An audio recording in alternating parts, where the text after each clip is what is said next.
good use of the space in a sense. Ooh, summer. Does that affect? Must we start again? Hi, I'm Bernie. And I'm Farouk. And this is our home. Welcome to FSI Cribs. When we first saw this place, the area looked a bit small. So we thought, okay, what we need to do is focus more on the dining area versus the living.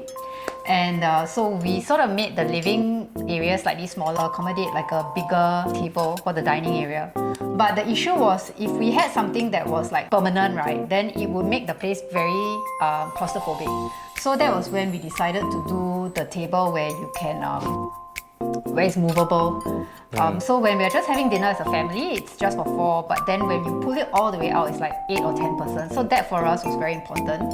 I think for me, my favorite spot has always been the kitchen. Because kind of like we also like to cook. For mine, it's definitely the deck. I think that was one of the reasons why we chose this place. We saw the deck as a place where we could get all our friends together and just have a good time, barbecue. So it's probably the place that we've been using quite the most. Yeah, I mean when we have people over, but also for ourselves, it's a bit more Scandi inspired, with a touch of German engineering, I guess, which is custom carpentry.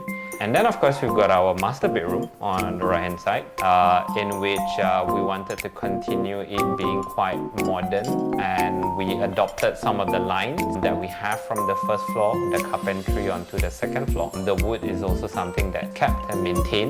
We also ensured that it also works together with the parquet flooring. Then contrasting as well, like the first floor toilet, we have our second floor toilet which has a vanity, and then we kept it open. So there's a lot of confidence in working with Dion and the team. Not only is it design, but it's also right down to the fact that we talk about craftsmanship, right? And we talk about plumbing, right? We talk about flooring. So the design piece is just one factor. Everything else, I think that's the main thing that we look for. Well, I think while we also came up with our own ideas and we shared it with the team, they also then sort of, shared their vision as well. Some of the times we meet like halfway, or some of the times we are like, oh yeah, actually we never saw that. We didn't think about that. So I think that sort of helped because it complemented each other along the way. At the end of the day, we always said that we wanted a home where we could live in and feel very comfortable, and so he sort of understood that vibe. We hope you've enjoyed the tour.